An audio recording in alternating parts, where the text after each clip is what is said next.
اعوذ باللہ من الشیطان الرجیم بسم اللہ الرحمن الرحیم انما الصدقات للفقراء والمساکین والعاملین علیہا والمعلفۃ قلوبہم وفی الرقاب والغارمین وفی سبیل اللہ وابن السبیل فریضۃ من اللہ واللہ علیم حکیم اللہم صل علی محمد وآل محمد وعجل فرجہم۔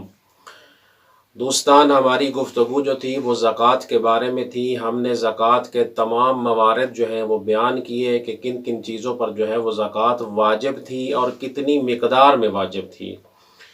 وہ 9-10 چیزیں جو تھیں وہ ہم نے بیان کی۔ آج ہماری جو گفتگو ہے وہ اس چیز کے بارے میں ہے کہ زکوٰۃ کن افراد کو دی جائے، کون سے ایسے مستحق افراد ہیں کہ جن کو زکوٰۃ ادا کی جائے۔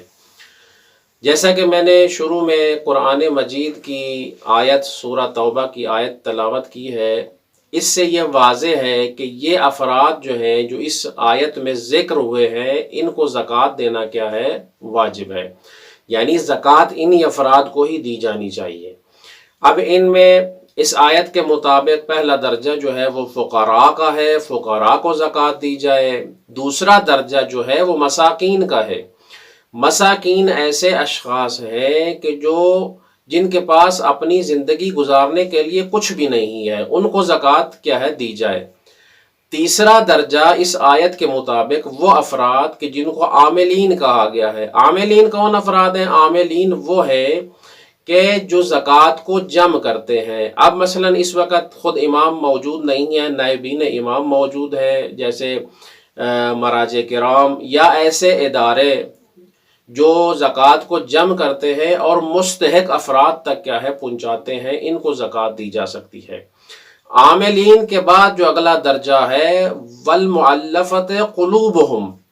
معلفۃ قلوبہم سے کیا مراد ہے؟ معلف قلوب سے مراد یہ ہے کہ ایسے اشخاص، چونکہ پرانے زمانے میں رسول خدا صلی اللہ علیہ وآلہ وسلم کے زمانے میں کفار بھی موجود تھے، مسلمان جو نہیں تھے غیر مسلم تھے، تو اس وقت ایسے افراد کو زکوٰۃ دی جاتی تھی کہ جو کیا ہے جنگ کے دوران مسلمانوں کے ساتھ کیا ہے ان کی مدد کریں جنگ میں، یا جو اسلام کی طرف مائل ہونے میں مثلا رغبت رکھتے تھے، ان کو اس نیت سے زکوٰۃ ادا کی جاتی تھی کہ وہ کیا ہے اسلام قبول کر رہے ہیں، ان کو کہا جاتا تھا معلفۃ قلوب۔ اس کے بعد اگلا جو درجہ ہے اس آیت کے مطابق وفی الرقاب۔ رقاب سے کیا مراد ہے؟ یعنی آپ زکوٰۃ کو ایسے کام کے لیے استعمال کریں، چونکہ پرانے زمانے میں غلام ہوتے تھے، لوگ جو ہے وہ غلاموں سے اپنا کام کرواتے تھے، خریدتے تھے، تو کہتے ہیں پھر رقاب، یعنی آپ زکوٰۃ کو اس کام کے لیے کیا استعمال کریں، ایک غلام جو ہے وہ خریدیں اور اس کو آزاد کروا دیں، اس کام کے لیے آپ جو ہے وہ زکوٰۃ ادا کر سکتے ہیں۔ اگلا مورد جو ہے غارمین ہے۔ غارمین وہ شخص کہ جو بہت زیادہ مقروض ہے اور اپنا قرض ادا نہیں کر سکتا، قاصر ہے قرض ادا کرنے سے، تو اس کی قرض کی ادائیگی کے لیے آپ اس کو کیا ہے زکوٰۃ یعنی دے سکتے ہیں۔ اس کے بعد وفی سبیل اللہ۔ فی سبیل اللہ جیسا کہ اس لفظ سے واضح ہے کہ خدا کی راہ میں کیا ہے زکوٰۃ دینا۔ اب خدا کی راہ میں کس طرح زکوٰۃ دی جائے؟ خدا کی راہ میں زکوٰۃ دینے کے بہت سے موارد ہیں، جن میں سے میں چند کو یہاں پر ذکر کر دوں۔ مثلا آپ کیا ہے کوئی ایسا ادارہ تعمیر کروائیں کہ جس سے لوگ کیا ہے استفادہ کر سکیں، مثلا مسجد بنوائیں، مدرسہ بنوائیں، ہاسپٹل بنوائیں، کہ اس چیز سے کیا ہے عام لوگ جو ہیں وہ استفادہ کریں۔ وفی سبیل اللہ سے مراد یہ ہے۔ اور آخری جو درجہ ہے وہ ابن سبیل کا ہے۔ ابن سبیل کس کو کہا جاتا ہے؟